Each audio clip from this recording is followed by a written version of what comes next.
Hello दोस्तों, virtual channel में आपका स्वागत है।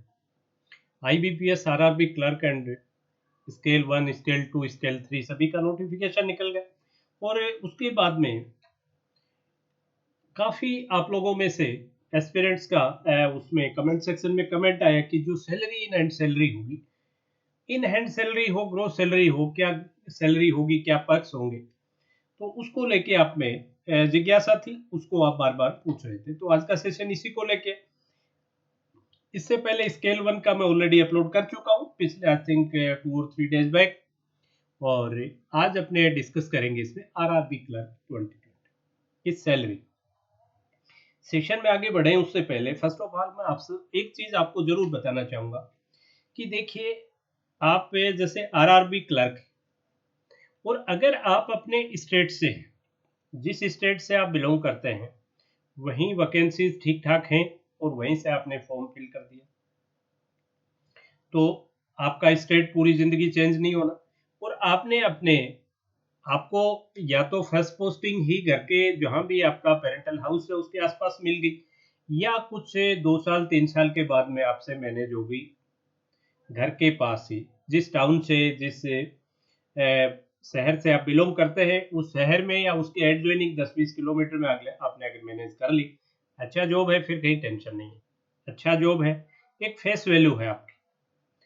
आप अगर किसी बैंक के क्लर्क होंगे और आप किसी स्कूल के टीचर होंगे तो आप में हमेशा डिफरेंस रहेगा। हो सकता है टीचर आपसे सैलरी ज़्यादा ले जाए किसी दिन, लेकिन फिर भी आपकी एक सर्टेन फेस वैल्यू है। आप अगर किसी बैंक से जुड़े हुए हैं तो वहाँ हर बंदे को काम पड़ता है, और वो जैसे ही वो जाएगा और आपने अगर उसका उसको मान लो कोई अपना अकाउंट की डिटेल ही चाहिए उसको, और वो आपने अगर उसको आउट ऑफ वे जाके आपने कोई सर्टेन हेल्प की, आउट ऑफ वे भी मैं नहीं कहूँगा, जस्ट आपने उसकी हेल्प की और आपको फटाफट आपने उसका काम कर दिया, वो आपसे बड़ा ऑब्लाइज फील होगा।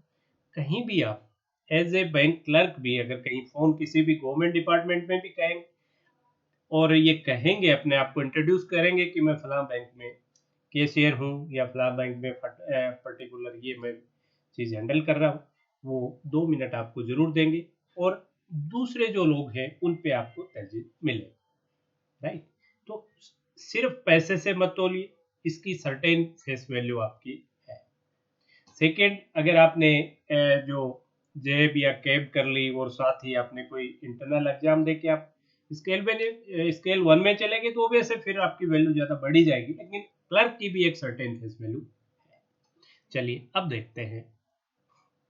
देखिए फर्स्ट ऑफ ऑल आप अगर देखें अपने बेसिक के 13,075 है और डीए जो 75.9 जो है, ये 75 नहीं होके अभी 80% है। 4% का इसमें इस क्वार्टर के लिए मिल चुका है और वो लग भी आई थिंक होगा, लग गया होगा, नहीं लगा तो जुलाई से लग गया, मतलब 80% आप इसको मान सकते हैं।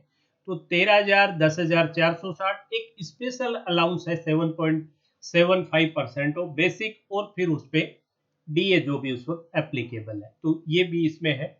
ये आई थिंक जो आपका पे रिवीजन का जो पूरे बैंकिंग सेक्टर का चल रहा है वो नहीं हो पाया, तो एक तरह से ये इंटरिम रिलीफ है।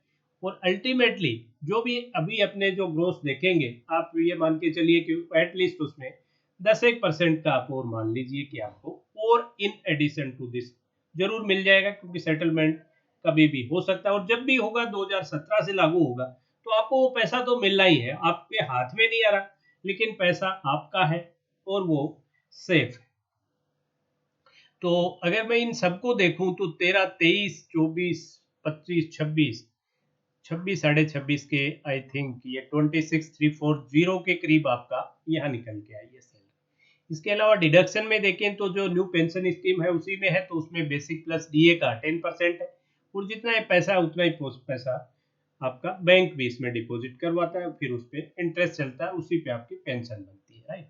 तो और 100 रुपये आपके यूनियन फीस के अप्रोक्सीमेट है, मैंने जितना पता किया 100 रुपये। हो सकता है किसी पर्टिकुलर में ये 125 भी हो, कहीं 150 भी हो, लेकिन मोटा मोटा 100 ज़्यादा बताया गया है।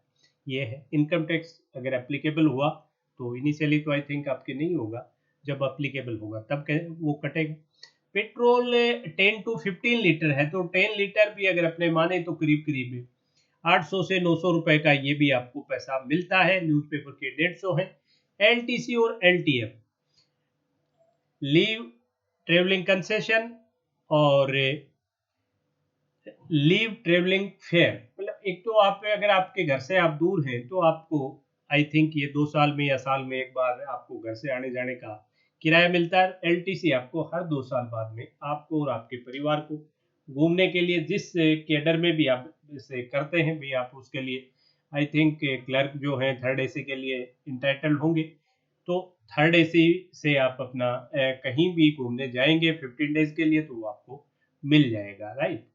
साथ ही छुट्टियों का अगर मैं देखूं तो आपको पीएल मिलती है 30 डेज की, सीएल मिलती है आई थिंक 8 डेज की, और मेडिकल लीव मिलती है 10 डेज की।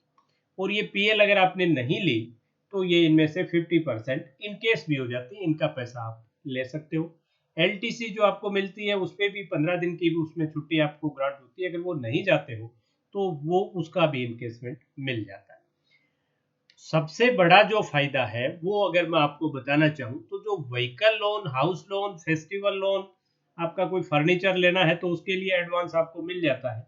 इसमें सबसे बड़ा जो बेनिफिट है वह वो हाउस बिल्डिंग एडवांस, जो हाउस लोन आपको मिलता है आई थिंक आपके 5 साल की सर्विस, जितना मुझे ध्यान आ रहा है after 5 year of service, successfully completion of service के ये आप इंटाइटल होते हैं।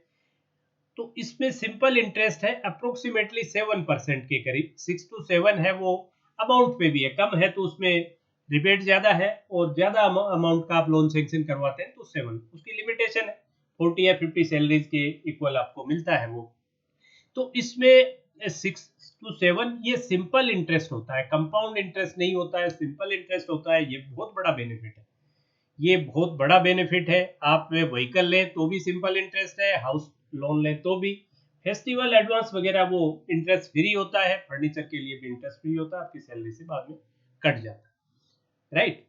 एक अगर आपने उसको कैश हैंडल किया तो उसके शायद 1881 या कुछ करीब करीब 2000 के आसपास आपको और उसका प्लस मिल जाता है। तो ये भी अगर आपने देखें तो 26,000 है, और 26,000 में आपका पेट्रोल न्यूज़पेपर 1000 ये हो गया तो 27,000, और 27,000 अगर आप ये हैंडल कर रहे हैं आपका कैश तो 2000 के करीब ये है 29,000, राइट। और दूसरा जैसे आपने कभी आपकी कोई सरेंडर लीव सरेंडर कर दी, उसका इन्वेस्टमेंट आ गया और आ गया तो 30,000 के आसपास का तो आपको डायरेक्ट पैसा मिल रहा है। फिर अगर आप देखेंगे इनडायरेक्ट तो ये 2354 जितना आपका कटा उतना उन्होंने भी जमा करवाया, तो ये मानिए कि 30 में 2000 और जोड़िए आप, 32,000 एक तरह से आपकी सैलरी हुई।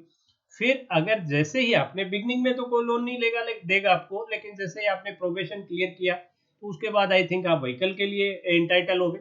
और 90% ऑफ कॉस्ट ऑफ व्हीकल, जैसे आपको कोई कार लेनी है वो 5 लाख की है तो उसमें 4.5 लाख तक आपको फाइनेंस होता है। सिंपल इंटरेस्ट है, बहुत ही नॉमिनल इंटरेस्ट है वो, राइट। जब आप 5 साल का जॉब आपका हो गया और फिर आपको हाउस बनाना है, और वैसे भी घर बनाने की नीड आपको 5-7 साल बाद भी जरूरत महसूस होती है, तो वो बहुत बड़ा बेनिफिट है।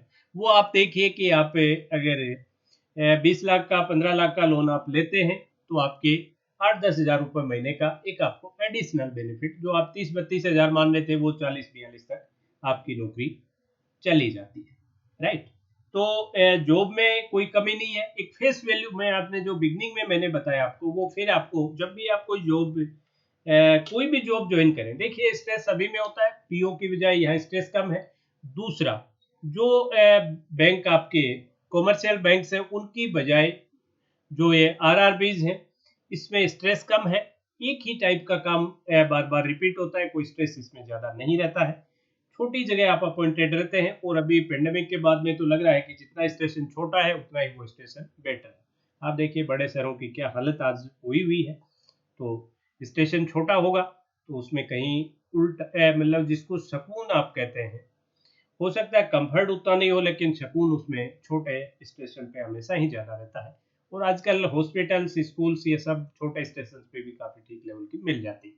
तो हेडक्वार्टर का अगर आपको कोई फोबिया ही है कि बड़े शहर का है तो एक अलग इशू है, अदरवाइज वो मैं तो ये कहूँगा कि वो प्रिफरेबल है, अच्छी चीज़ है, वो नेगेटिव नहीं है, पॉजिटिव है। जहाँ भी रहोगे एक फेस वैल्यू रहेगी, लोग आपको पहचानेंगे कि भाई ये फलां बैंक में क्लर्क है, फलां बैंक में कैशियर है, ये तो आपको एक अलग तवज्जो वहाँ मिलेगी, क्योंकि छोटे स्टेशन पे जॉब करने वाले कम होते हैं, तो उनको वैसे भी तवज्जो ज़्यादा है और बैंक से सबका वास्ता भी पड़ता है। भाई सबको ये लगता है कि ये मुझे लोन दिलवा देंगे, राइट? मेरी लोन में हेल्प कर देंगे। तो इसकी दूसरी फेस वैल्यूज काफ़ी है, तो आप इस जॉब को हल्के में मत लीजिए, अच्छा जॉब है। हाँ, अगर आपके पास एक से ज़्यादा ऑप्शन है तो ऑब्वियस फिर आप कंपेयर कर सकते हैं, लेकिन अगर ऑप्शन ज़्यादा नहीं है तो आप इसको अंडर एस्टिमेट बिल्कुल मत कीजिए। ऐसा नहीं है कि ये जॉब अच्छा नहीं है, अच्छा जॉब है, स्ट्रेस भी ज़्यादा नहीं है और फाइनेंशियली भी ठीक है, ऐसी कोई प्रॉब्लम नहीं। जैसे ये आपका पे सेटलमेंट हो जाएगा तो आप ये मान के चलिए कि 3-4 हज़ार रुपए का इंक्रीमेंट आपको और भी, जो अपने 32,000 जो देख रहे थे वो 35-36 हज़ार तक चला जाएगा। और जैसे ही आपने एक दो लोन ले लिए तो ये 50,000 के आसपास की जॉब आपको बिल्कुल फाइनेंशियल जो बेनिफिट्स है वो 50,000 के आसपास आपको देने लग जाए। चलिए आज के सेशन में इतना ही। That's all for today session. Have a great